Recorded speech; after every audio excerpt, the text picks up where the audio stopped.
Oh, ROI, the magical acronym that somehow makes spreadsheets sound sexy and turns coffee-fueled panic into corporate poetry. Yeah, that's right, ROI, or, as most of us like to call it, return on insanity. Take Dave, for example. Dave works in a mid-sized marketing firm where the fluorescent lights flicker like a broken disco ball, and the air smells faintly of stale coffee and desperation. Dave had just been assigned to a high-priority project by Karen from finance. Yes, Karen, who can somehow email you 3 urgent memos and schedule a meeting about them, all at the same time.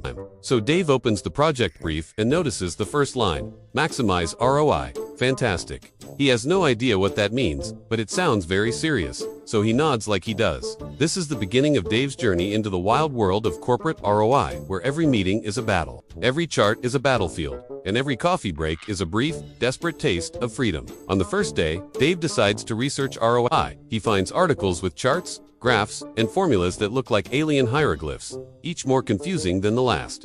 Return on investment equals gain minus cost divided by cost. Sure, that makes total sense if you're a calculator with an existential crisis. But for Dave, it's like trying to read War and Peace in Morse code while riding a roller coaster. And oh, the roller coaster keeps stopping to discuss synergy and KPIs. The next day, Dave is in a meeting with his team, and the room smells vaguely like someone microwaved sadness and called it lunch. The PowerPoint slides are filled with pie charts, bar graphs, and a mysterious 3D pyramid labeled ROI potential. Dave squints and wonders if it's a new kind of pyramid scheme or just modern art. Karen starts speaking. We need to ensure our ROI is optimized, she says, tapping a laser pointer at a chart that looks like it was designed by Picasso after 3 Red Bulls. Dave nods again, silently praying that nodding actually counts as attribution. Somewhere in the corner, someone is aggressively chewing a bag of chips, the sound oddly punctuating Karen's every word. By midweek, Dave realizes that ROI is less about actual numbers and more about pretending you understand numbers, while everyone else nods like they do. He tries applying what he read online. Invest a little, expect a lot, pretend it's intentional when it doesn't work.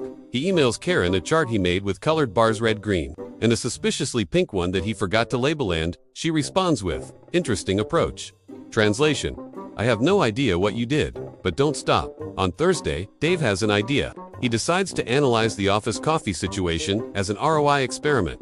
If more caffeine equals more productivity, then buying the premium espresso beans should skyrocket the company's ROI, right? Dave presents his findings to the team with the enthusiasm of someone discovering fire.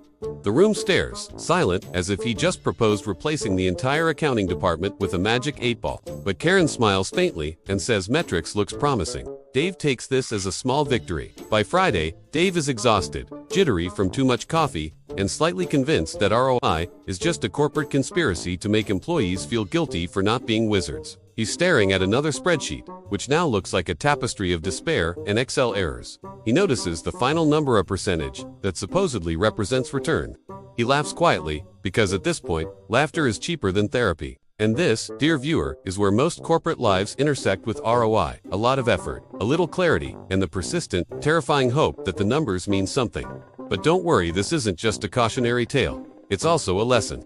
ROI, at its core, is simply about measuring the value of what you put in versus what you get out. The funny part, we often make it way more complicated than it has to be, imagining pyramids, charts, and espresso experiments along the way. So, here's the real story. Let's say your team launches a new marketing campaign costing $10,000. The result, new sales bringing in $15,000. Congrats, that's your ROI. Subtract the cost from the gain, and divide by the cost, $10,000. Boom, 0.5 or 50%. Suddenly, your spreadsheets aren't alien hieroglyphs anymore.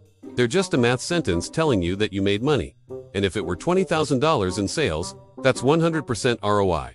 That's like turning a slice of stale bread into a gourmet sandwich, magical, but actually very doable. And ROI isn't limited to money. Think of it like your time. If you spend 3 hours watching corporate TikToks and get a laugh and some survival tips, that's intangible ROI right there. Or investing in office snacks, each cookie could spark an idea worth millions in metaphorical ROI.